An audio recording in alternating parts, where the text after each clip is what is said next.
Okay, very good. All right, so thank you everyone for being here tonight. Thank you very much for joining me.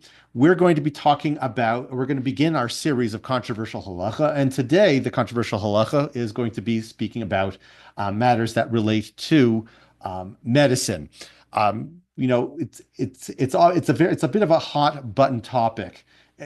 Sometimes it can be a very challenging question or discussion about donating organs for the use of people who are in dire need or who are in distress.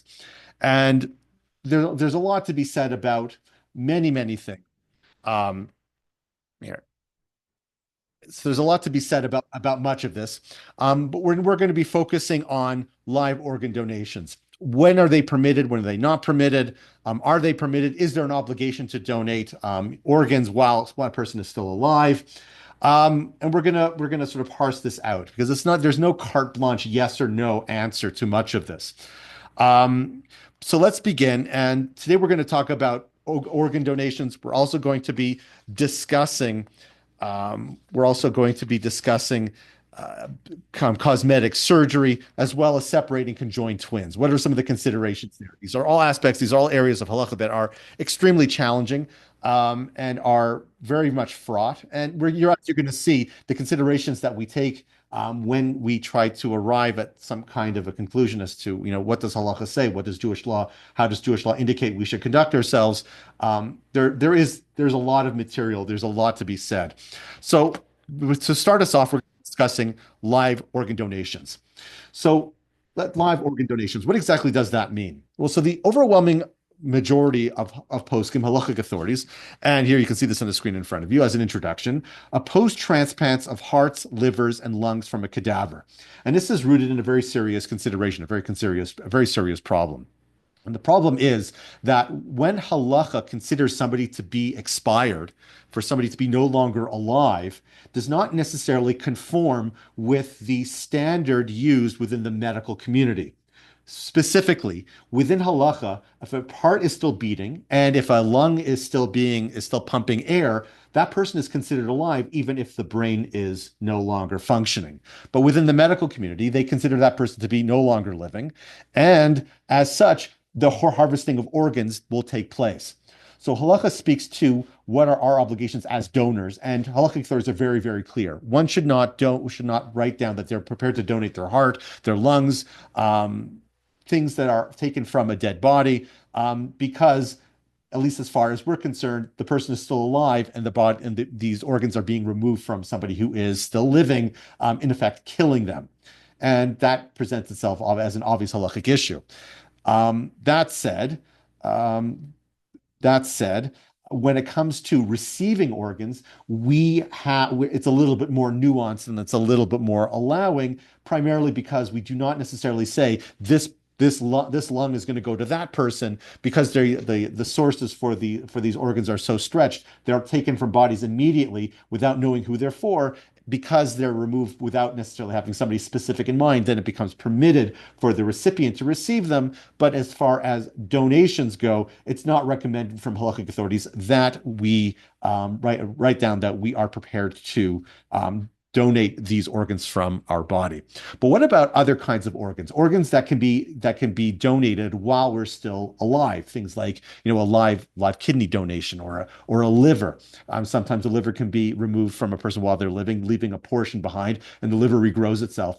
What are the considerations there? What are the sorts of things that we take into account when we try to arrive or try to provide some kind of halachic metric to say what one ought to do? So, in order to answer that question, we have to discuss several background principles. The first principle that we have to discuss is the obligation to rescue someone. If we see somebody in dire need, if we see somebody in distress, if we see somebody whose life is at risk, we have an obligation to do everything that we can to save them. And it's all predicated on the verse that you see on the screen in front of you, "Lo selech rocha be'amecha," which means, don't be a talebearer. "Lo samad al dam reyecha, ani Hashem." You shall not stand idly by the blood of your neighbor. I am the Lord. So the Gemara the Talmud in Maseches Sanhedrin clarifies that this pasuk obligates us to expend all effort, and not just effort, but also financial resources to save the life of another human being. And Rashi explains there on that text, he says, do not stand, the word that it says lo samud, he says it means don't stand by yourself without taking action. Rather, you have to exhaust all other possibilities to ensure that your neighbor's friend or your neighbor's blood not be lost.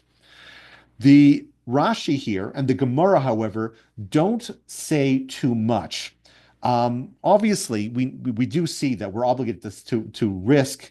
We're obviously obligated to save someone's life. However, what we have not yet discussed is if there's an obligation to save somebody's life, even if our own life would be put into risk in order to rescue them. It's hard to think of some examples that are actually practical, because as we're going to discuss, a lifeguard jumping into the water is not considered to be that much of a risk. But we'll talk about this shortly. Go ahead.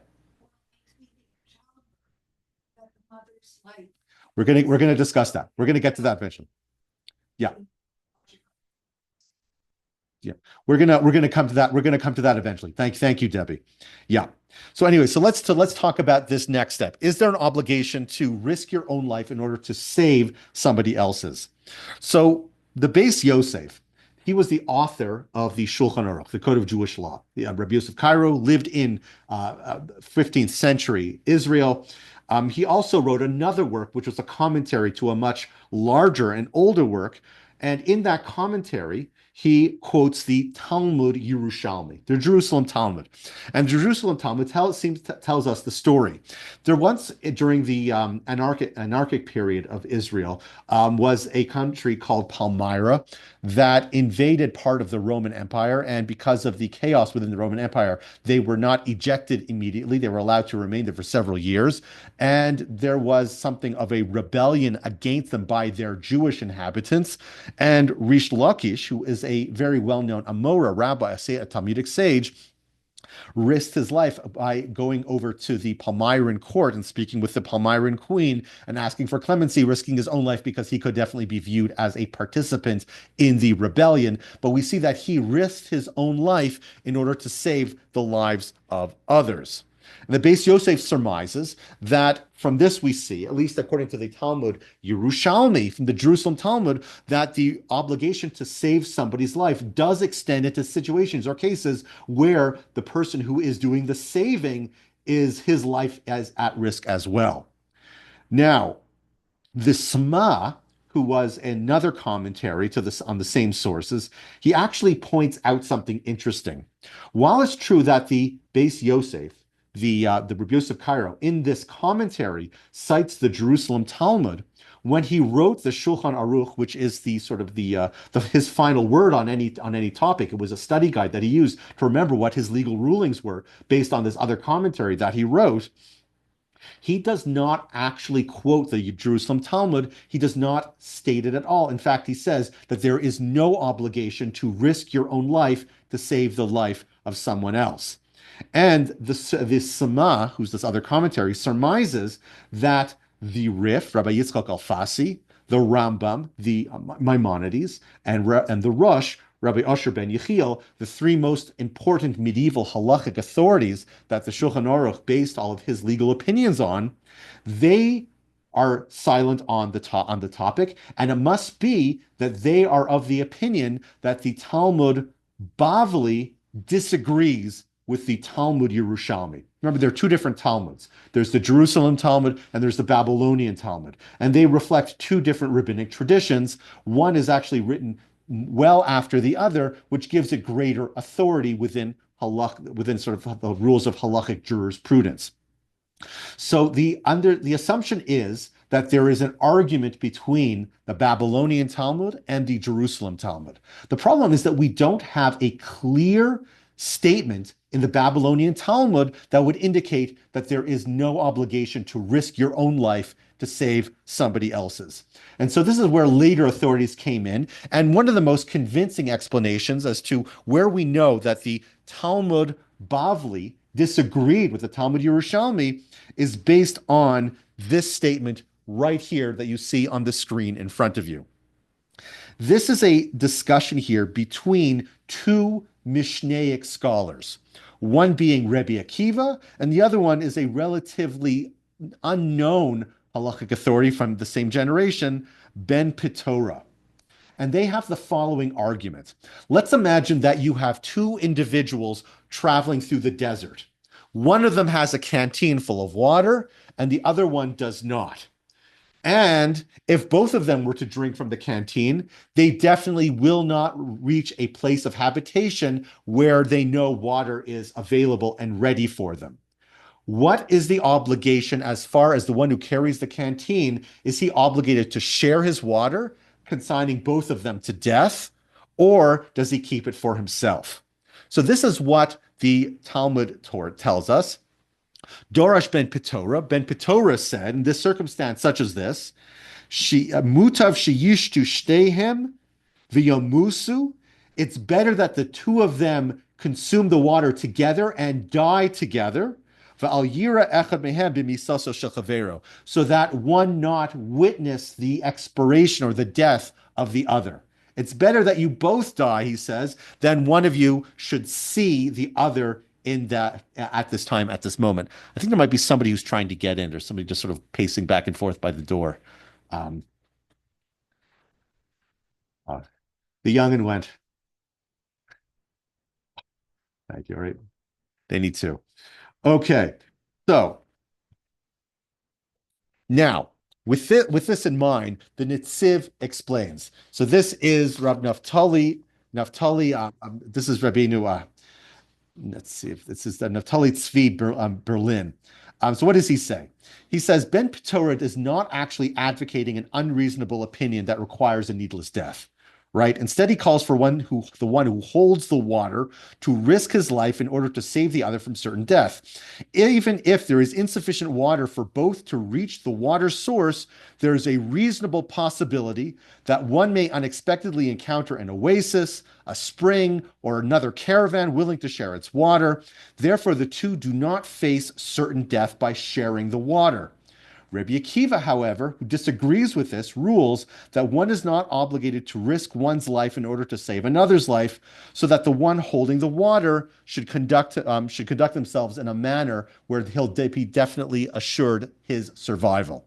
So according to the Netziv, the argument between Ben Pitora and Rabbi Akiva is not about where a situation where the two of them are definitely going to die. Rather, it's talking about a risk of death. According to Ben Pitora, in this situation that he's describing, this person here is being told he should risk his own life in order to save the life of the other, but he's not being told that he must sacrifice his life to save the life of the other. So, according to this, however, Rabbi Akiva disagrees. That is Ben Pitora's opinion. Rabbi Akiva disagrees and says, no, I'm not under any obligation to risk my life to save somebody else's life. And because Rabbi Akiva is determined to be the halachic position that the Talmud Bavli follows, according to this, the Talmud Yerushalmi's opinion that one must risk their life to save somebody else is argued by Ben Pitora, and it is disputed by Rabbi Akiva, and the Talmud Bavli, therefore, decides the halacha like Rabbi Akiva. In terms of halachic jurisprudence, the halacha follows the opinion of the Bavli, being that it's a more recent publication. It was written several generations after the Talmud Yerushalmi, and as such, the Talmud Bavli is viewed as authoritative, and this has established the halachic protocol, which is still abided by, which is still decided by the Mishnah Brura, the Aruch HaShulchan, and other contemporary halachic authorities. And this seems to be the rabbinic practice. This is what we tell people. One is definitely obligated to do what they can to save somebody else's life, but they're not obligated to risk their own life to save somebody else's life. However, you have to be very cautious here, because you can definitely take this into extremes. So, for example, as I mentioned earlier, would we say then that a lifeguard is not obligated to save the life of somebody under his watch or her watch? Obviously, no. Those activities that are considered statistical risks or have statistical risks that are negligible perhaps even to the point where they're no longer considered risky, are precisely the kinds of activities that the Torah obligates us to perform. So a lifeguard is definitely obligated to save somebody's life because they're not necessarily considered to be putting their own life in risk. They're trained professionals. They know what they're supposed to do. They're certified. They're only in the position that they have in because they've received quite a bit of training. Therefore, it's not considered a risk for them. But for me, who only got his orange badge, it would definitely be a risk. And perhaps for me, I would not necessarily have the same obligation, but I would have the obligation to obviously grab one of those life preservers and toss it to them and do what I can, extend them a rope, a pole, whatever it is that I can do to save their life. But when it comes to sacrificing my own life, if I can't swim, for example, I'm under no obligation. In fact, I'm not allowed to do something that will definitely cause my own life, but doing something risky that there's no obligation to do. All right, so that is part one. And that is, again, that the Torah, according to this, there's no obligation to risk one's own life to save somebody else's. The next consideration that we have to take is the consideration that involves sacrificing a limb to save another's life. And the limb here is the language that's used in Hebrew, but in English you could say limb or organ, much the same. So throughout the difficult history of the Jewish people, we've been faced with many, many unspeakable situations. In one such circumstance that gets discussed by halachic authorities is the nobleman who tells the man, I have this Jew in my prison who I am going to kill unless you allow me to cut off your finger. What is the halacha in just such a scenario? The person here, his life is not in danger. Is he obligated, in this case, to sacrifice, in this case, his limb in order to save someone else? So there was a responsa written by a rabbi who lived in Egypt in the 16th century. Excuse me, his name is David ben Shlomo, Ibn Zimra. Within the rabbinic world, he's known as the Radvaz. He was of the opinion that one is not obligated to sacrifice a limb or an organ, even if it will entail the death of a fellow Jew. Among the reasons that the Radvaz speaks to is the fact that the Torah is referred to as being pleasant and peaceful. And as such, being that the ways of the Torah are pleasant and are peaceful, it would not compel a person to sacrifice a limb or an organ. However, one who does sacrifice a limb or an organ to save someone's life, the Radvaz writes, has fulfilled an incredible mitzvah, as long as it does not involve a risk to his own life. So the Radvaz sort of builds on the rules that we've established until this point. There's no obligation to risk our own lives.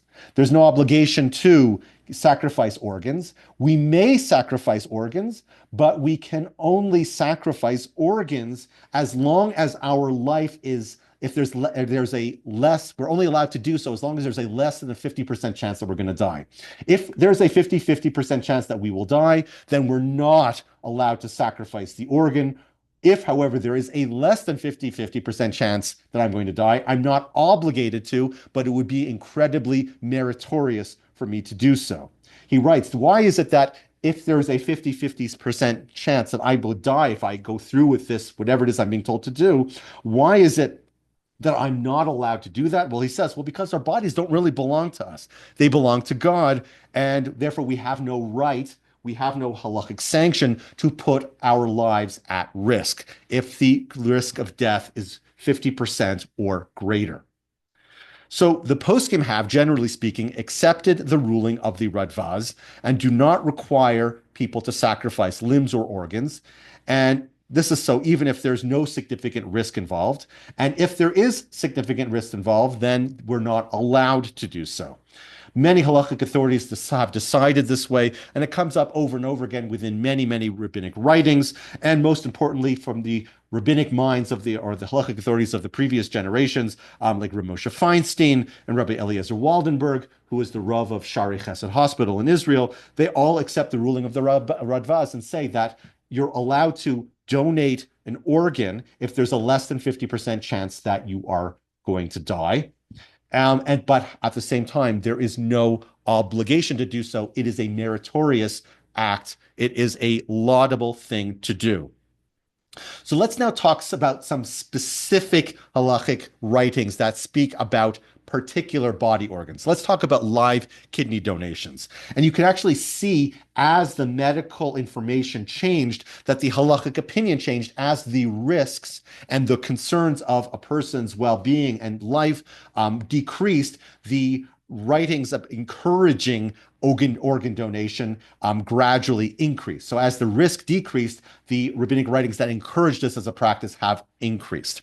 So Dayan Weiss, for example, is a very well-known posek. He ruled in 1961 that it is forbidden to donate a kidney due to the significant risk of death involved in the procedure and due to concern for the future need that your body might have for that second kidney. However, about a decade later in the 1970s, Rabbi Eliezer Waldenberg, who's the Rav of Shari Chesed Hospital, he wrote in a tshuva, he wrote famous collection of tshuva called the Tzitz Eliezer, that while he does kind of agree with Dayan Weiss, he does modify it and says that if there is a medical team that has evaluated this individual and they say there's a less than 50% chance that you're going to die if you get this kidney taken out of you, then you are allowed to go through with the donation. And finally, in the 1980s, Rabbi Ovadia Yosef said, I've had conversations with doctors, with specialists, and they've informed me that the medical risks associated with kidney donation are so minuscule, are so minute, and that 99% of people who go through with this donation return to full health. Based on this, he said, it is certainly a mitzvah to donate a kidney and save someone from death. But again, we have to note that while Rabbi Yosef says that it is a mitzvah, it is meritorious, he does not establish it as an obligation. Again, taking what the Radvaz said many hundreds of years ago as the final halachic word, that while it is meritorious and it is laudable, it is not obligatory. So as such, the Torah does not obligate us to donate organs, but if there is a less than 50% chance that we will die as a consequence, then we are definitely allowed to, and it is considered meritorious and a good thing to do as well. And again, as the risks, our understanding of the risks have decreased, the willingness of halachic authorities to encourage it have increased. Yes, question. With regard to kidney donation, there's no difference or different opinion for a woman of childbearing age, since during pregnancy or labor it can be quite intensive to get through that with only one kidney. There probably are medical protocols that prioritize or sort of have preferences for who the donating party is. I don't know all the parameters. If that is a serious concern, and the medical community says we're worried about this, then halachic authorities would definitely acquiesce to the halachic opinion of the doctors in such a case. Yes, go ahead. Yes, we've moved away from heart donations.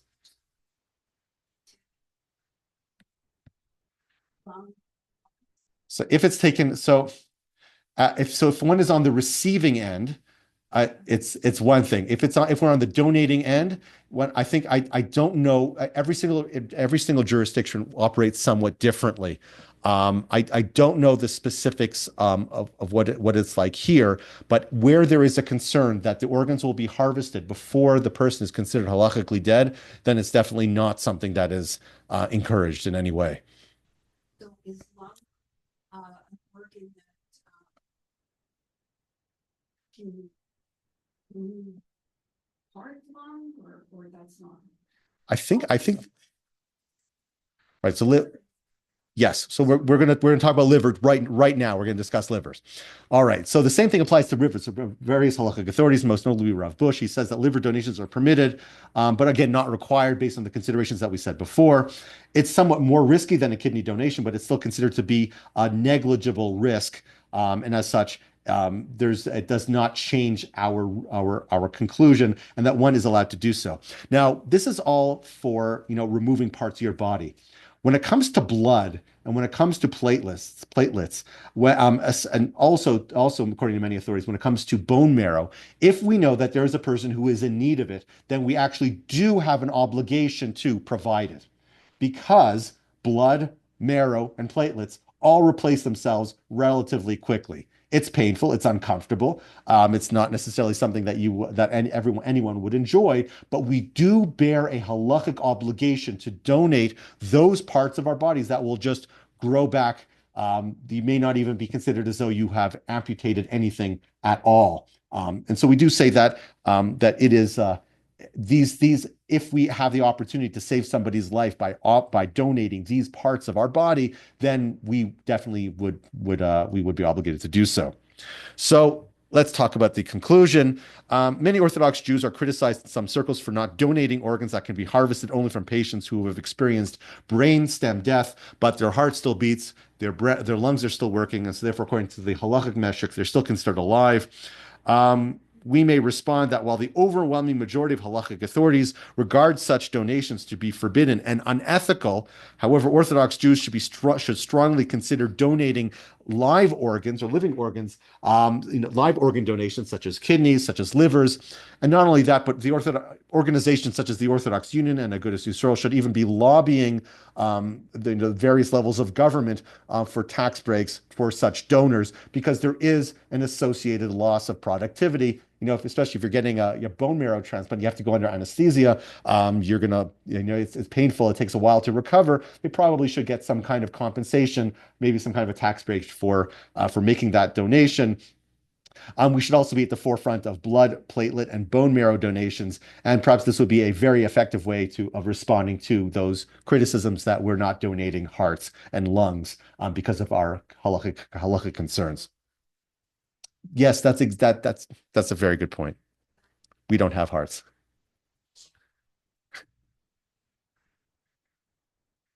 All right. So we're now going to talk about separating conjoined twins. And this is a very, very challenging topic, a very challenging discussion. And it touches on several other sort of ancillary considerations in order to arrive at a conclusion. But we're also now going to be talking about separating conjoined twins. Now, take a look at this quote here. The quote here, I'll read it. The ethics and morals involved in this decision is talking about separating twins where there was only a heart with conjoined twins where there was only a heart with one of them. The other one was obviously going to die if they were separated. The morals involved in this decision are too complex for me. I believe they are too complex for you as well. Therefore, I referred it to an old rabbi who lives on the Lower East Side of New York. He is a great scholar, a saintly individual, and he knows how to answer such questions. When he tells me, I too will know. You would think that this was an Orthodox Jew who wrote it. No, this is actually a quote from Dr. C. Everett Koop. He was a very religious daily Bible reading Christian who was the chief of surgery at Children's Hospital in Philadelphia in the 1970s. And he later, during the Reagan administration, became the Surgeon General. And this is what this individual had to say about Reb Moshe Feinstein. So this statement was made when Dr. Koop and his staff were deliberating the ethics of this incredibly morally wrenching dilemma. And the dilemma is, as I mentioned a moment ago, you had conjoined twin girls that shared one heart. And without surgical intervention, both twins would die because the heart had 6 chambers, not 4, and because it was somewhat mutated, it couldn't effectively pump blood into both twins. And so therefore they were both going to die. The only chance of even one twin surviving was to sacrifice one twin in order for the other to survive. The parents, who were observant Jews, brought their children to one of the world's leading children's hospitals, Children's Hospital in Philadelphia, to figure out how to save their children. Now, this situation posed a very, very legitimate legal and moral dilemma, and it needed to be resolved in many venues. So the surgeon here, Dr. Koop, sought and received legal immunity from being prosecuted for the murder of the twin, should he operate and save one of the twins' lives. Catholic doctors and nurses sought the guidance of their theologians to permit their participation in the surgery as well. The parents of the twins were observant, they were religious, they were Orthodox, and they would only give their consent to the surgery if Reb Moshe Feinstein gave his halachic consent as well. When Dr. Koop, who was a deeply religious man who studied the Bible every day, was challenged by his staff as to the morality of killing one baby in order to save the other, he replied with the quote that we just read a moment ago, that Reb Moshe Feinstein will provide moral guidance in this most difficult situation. And in the end, Rav Moshe Feinstein permitted the surgery after considerable deliberation and even fasting before he gave his legal response. He did not, however, write a written explanation for his ruling. And not only that, many of the great rabbinic minds of his day completely disagreed with his halachic conclusion. Rabbis throughout the past several decades have really struggled and tried to find the source for Rav Moshe Feinstein's ruling. And the best explanation that I found comes from that of Rabbi David Bleich, who's one of the more important halachic authorities who writes for modern halacha for the Orthodox Union, for the RCA, for Tradition Magazine, the journal for members of the RCA. He's a very, very important halachic decider, and he wrote extensively on this. And this is the explanation that he gave to how Rav Moshe Feinstein arrived at this conclusion. Now, here the way we start we start our journey is by reading this Mishnah. This is the Mishnah that Debbie referenced a moment ago. It says as follows: a woman whose life is endangered in heart labor, it is permitted to have the pregnancy terminated. But, however, that's only while the baby is in utero. However, once the head of the baby has emerged, one may not touch it, as we're forbidden to kill one individual to save another. Then you have that Hebrew expression there, ein dochin nefesh bifnei nefesh. One cannot kill person A in order to save person B. So that is the general ruling. We're not allowed to kill in order to save somebody's life. However, there are some exceptions to this rule. We'll talk about here. One exception to this rule is an individual like who's described in the book of Samuel, whose name is Sheva ben Bichri. He led a rebellion against King David. And as a result of leading a rebellion against King David, he was sentenced with the death penalty. He ran away to a town, and the town was surrounded by King David's troops. And they were told that unless you surrender this fugitive, we're going to kill the entire town. They surrendered the fugitive, and that decision was lauded by the rabbis. So we see that if somebody has been sentenced to death, they're essentially dead men walking, and as a result, we are allowed to to sacrifice this life in order to save lives. However, we say, there is another exception to the rule, and that is that of the rodef. And here you have the Rambam here, Maimonides. You can see it here right in front of you. Harodef achar chavero lahargo. If there is a pursuer, a man is trying to kill somebody else, afilu hay harodef katan. Even if that person, the pursuer, is a minor, which means he does not have culpability legally. Hare kol Yisrael mitzuven lahatzil hanirdaf. We're commanded, we're instructed to do what we can to save the person whose life is now being threatened by this pursuer. Afilu benafsho shel rodef. We're even allowed to kill the pursuer in order to save the pursued. He's kind of like a dead man walking there as well. So you might think, well, perhaps we can extrapolate on this. Maybe if we can consider one of these twins, these conjoined twins, maybe one is considered to be a rodef to the other. They're a pursuer. They're seeking, even if it's without intent, as we see over here, even a minor is subject to the ruling of the rodef, of the pursuer. They're not considered to have the mental capacity to have the full ability to be viewed as culpable for their crimes. So they're considered as though they don't have intent. If someone who doesn't have intent can be considered a pursuer, maybe one of these twins could be considered to be a pursuer of the other. Maybe that's a legal justification, but that still doesn't help us because these twins are pursuing each other. It's not like you have a clear pursuer and pursued. This is more like two people who are going out to have a duel. And actually, Rekiva Eger talks about duels. Is there an obligation? Do we have the obligation to even kill someone to stop a murder if they're both pursuing each other? Like, in pop culture, what's the most famous duel that people are thinking about these days? Aaron Burr and Alexander Hamilton, right? Could we kill Alexander Hamilton to save Aaron Burr? And the answer is no. What's that? Well, we would have saved ourselves from many problems if we did. He tried to appoint himself Emperor of Mexico and take away Louisiana from the French. This is really wonky plan that he had. He ran away to do after the duel. Beside, either way, we according to Rabbi Eger, the law of the pursuer does not apply if you have two people pursuing each other. So therefore, we have no we that does not perhaps answer our question.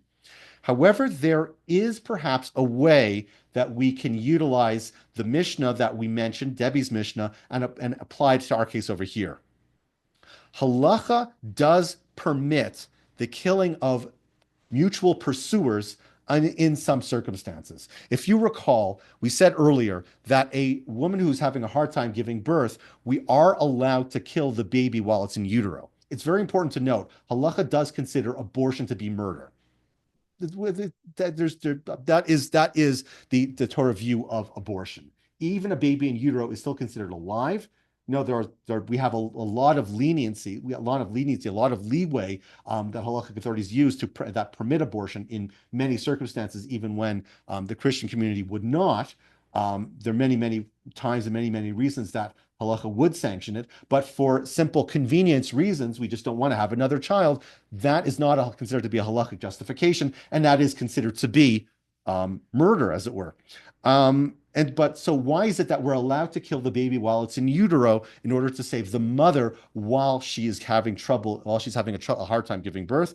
Because Ramosha Feinstein explains, because they're not equal pursuers here. The baby that's in utero is considered to be a potential life, while the mother is considered to be an actual life, a life in actuality, it's not a potential, it's here. And as a result, even though they're considered to be mutual pursuers in that they are both, even unintentionally, their bodies are acting to kill the other, because one is considered to be a qualitatively greater pursuer than the other, the potential life, the baby is attempting to kill or attempting to pursue an actual life, the mother, they're considered to be unequal. And then the law, Ramosha Feinstein says, comes back into effect that we are allowed to kill the baby in utero in order to preserve the life of the mother. And Rav Bleich says it's the same rationale perhaps here with regards to the twins. So here you have a diagram. I did not want to have actual pictures of babies here. That'd be too hard to use as an image.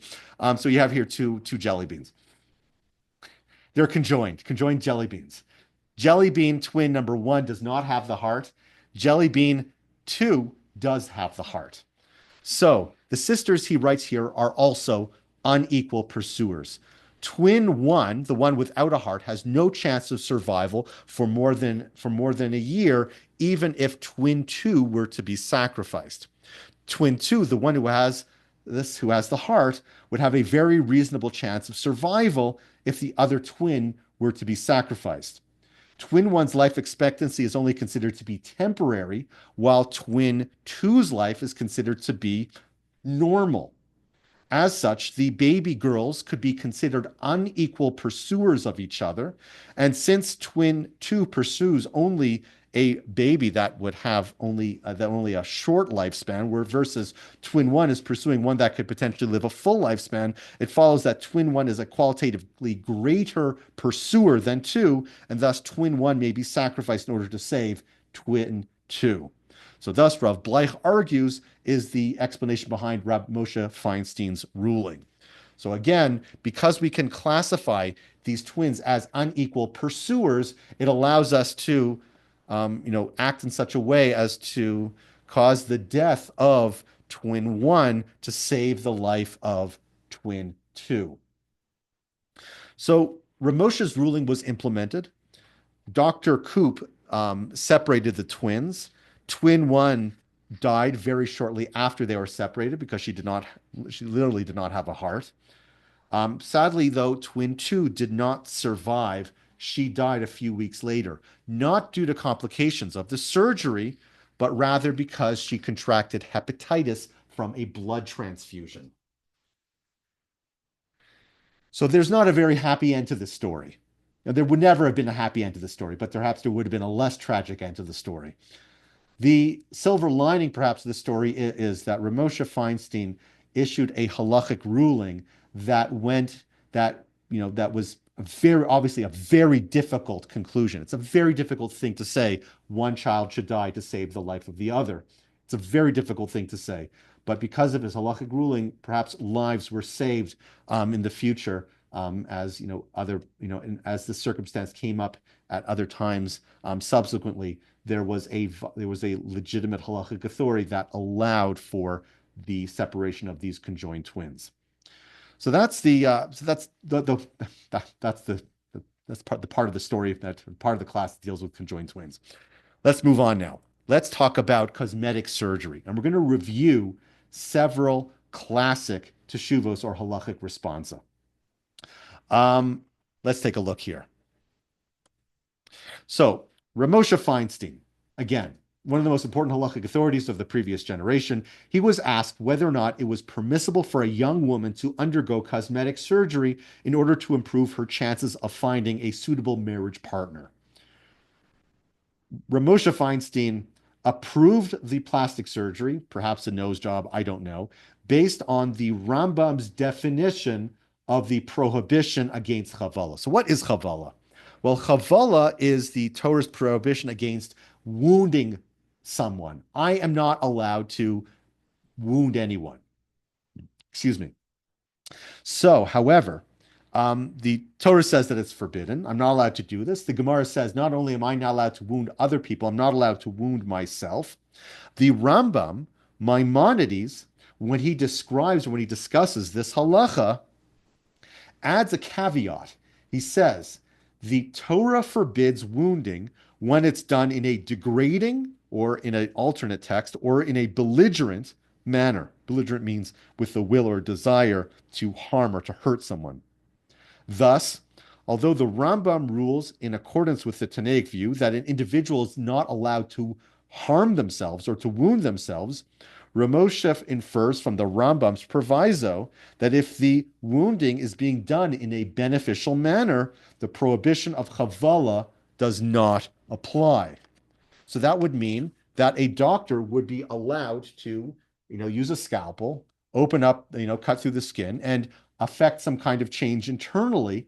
And this would not be considered to be a wound or a bruise or damage that is prohibited by the Torah because it's being done in perhaps what we'll call a quote-unquote constructive manner. So in light of this, Ramosha Feinstein rules that a girl or that anyone is permitted to undergo cosmetic surgery since it's being done for their benefit and it's being done with their consent. It's not being done in a degrading or belligerent manner, and therefore Ramosha Feinstein asserts that cosmetic surgery, since it does not violate these prohibitions, is permitted. However, halachic authorities do speak to the fact that Ramosha Feinstein's psak, his halachic conclusion, is very, very vague because it's not clear how far he goes.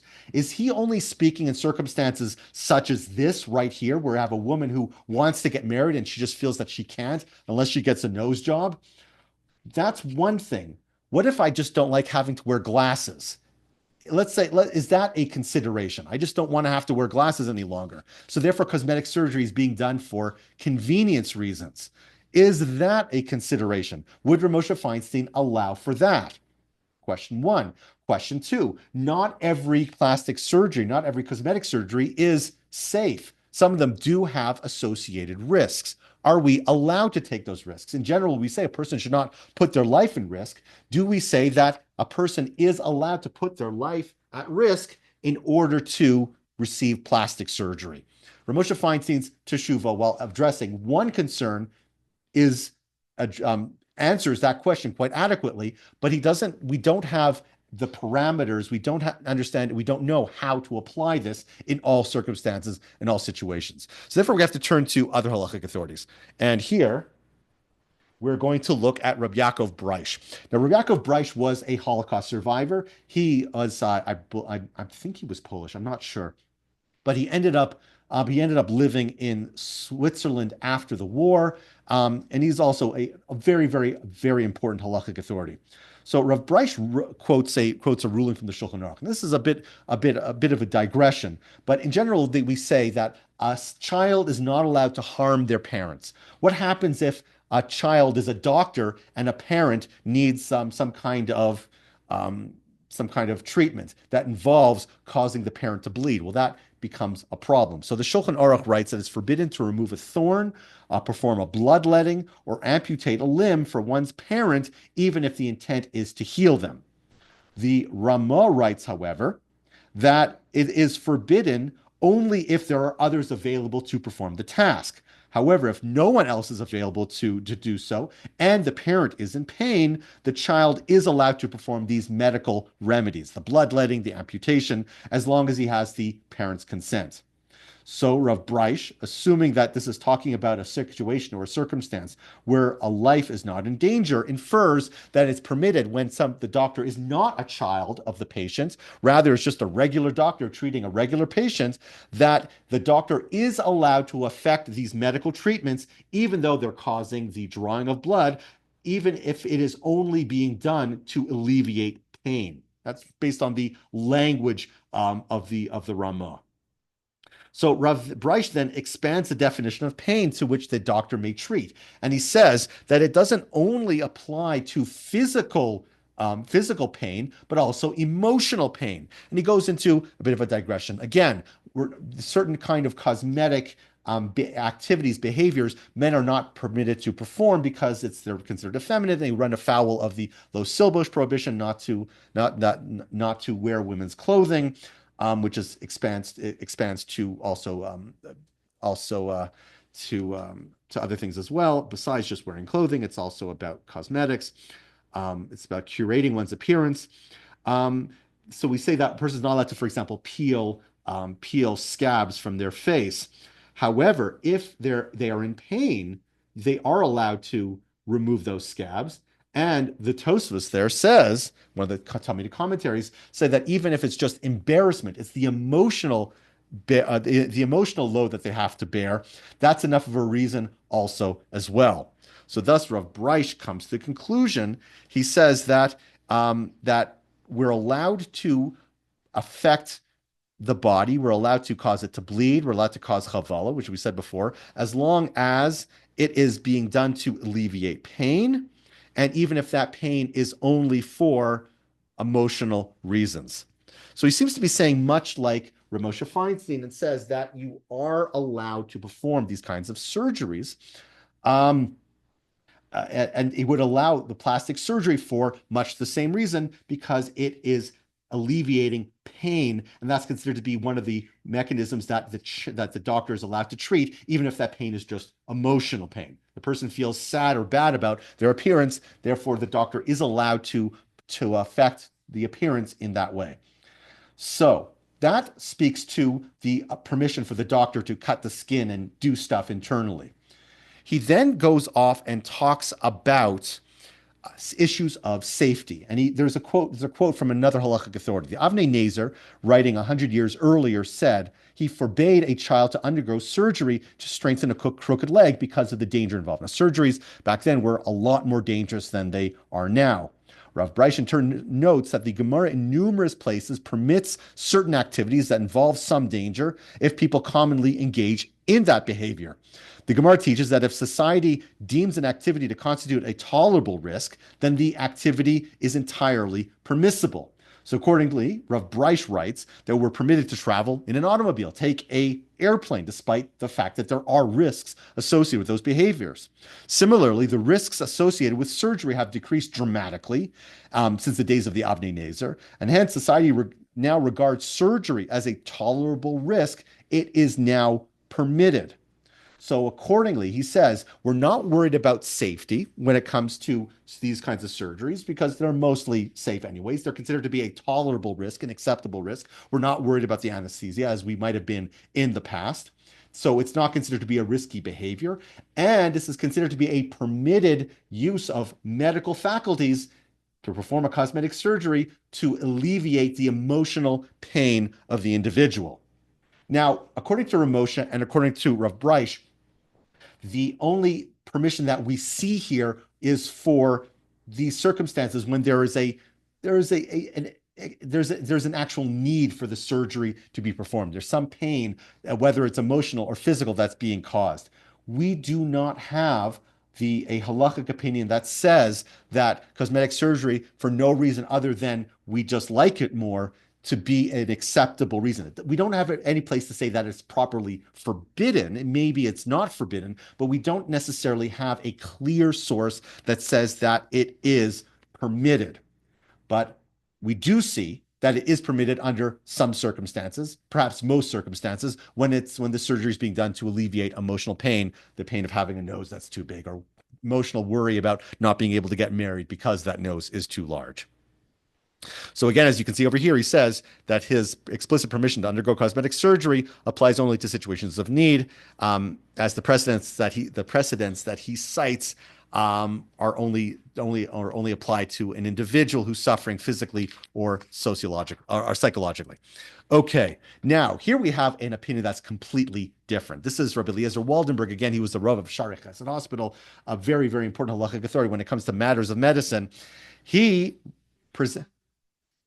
passed away in 1991, so he's not too long ago, but within living memory. So Rabbi Eliezer Waldenberg presents a radically different approach to Rav Moshe and Rabbi, and he categorically forbids any kind of cosmetic surgery. If there's no medical need, you don't do it. And he says there's no permission for the patient to undergo it, and there's no permission halachically for the doctor to perform it. He argues that that the divine license to heal applies only to curative surgeries, not to altering one's appearance. And again, we're talking about taking medicine is one thing, but performing surgery is different, because you're taking a knife and you're cutting open the human body. And that's really the issue that we're dealing with. The Torah prohibits wounding someone. And therefore, we know that you're allowed to do it to heal someone, but that's as far as the license goes. To doing it to alter someone's appearance is not part of that divine license that the doctor has to wound someone. And he says it's certainly forbidden, he adds, to risk one's life to undergo cosmetic surgery, even if the risk is not great. Since it's a non-approved behavior, it's forbidden also because of the risk involved. Even if the risk is negligible, the risk to one's life is now comes back to the fore. And finally, he calls cosmetic surgery as an insult to our Creator because it applies that his work is inadequate, which is a fascinating thing to say. So these classic teshuvos on the topic of cosmetic surgery present two significantly different approaches to the issue. Rav Moshe and Rav Breish both permit plastic surgery, at least when it alleviates distress, while Rav Waldenberg prohibits it. Rabbi Bleich, again, who's that contemporary halachic authority, who's a quite important opinion, he concludes that it's permissible in cases of great need. However, there's no published ruling from a major halachic authority that explicitly permits cosmetic surgery for no reason other than convenience or simple aesthetics. One who is contemplating plastic surgery should probably consult with a halachic authority to ascertain its ruling if it is permissible or not. So just to recap the topics that we covered here today, we spoke initially about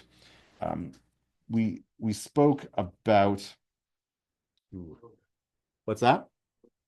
Yeah, we spoke about organ donation, and in the discussion about organ donation, we spoke about how there definitely are risks involved, but the risks are considered negligible. There's no obligation to sacrifice a limb to save somebody's body, but we say that it is definitely laudable and it is a good thing to do. That's as far as donating organs. When it comes to donating non-organ parts of the body, like blood, like platelets, like marrow, there not only is it laudable, there's a perhaps halachic obligation to do so.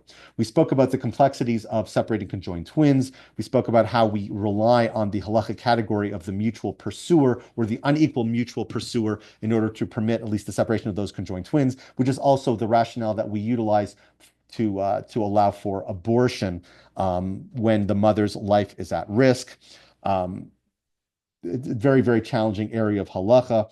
And finally, we spoke about cosmetic surgery, and we spoke about how there isn't necessarily a carte blanche to do whatever you want. Just because you give consent does not necessarily make it permitted, and there are some limitations. The Torah prohibits wounding someone, The question is, does surgery, plastic surgery, cosmetic surgery, does that consider to be does that consider to be a permissible form of wounding? Ramosha says, as well as Rav Reich, in some circumstances, yes. In other circumstances, we don't know. And Rav Waldenberg says cosmetic surgery is never permitted unless there's a medical necessity for it to be performed. And with that, I'm going to stop the recording, and I am open to questions, comments, and rebuttals.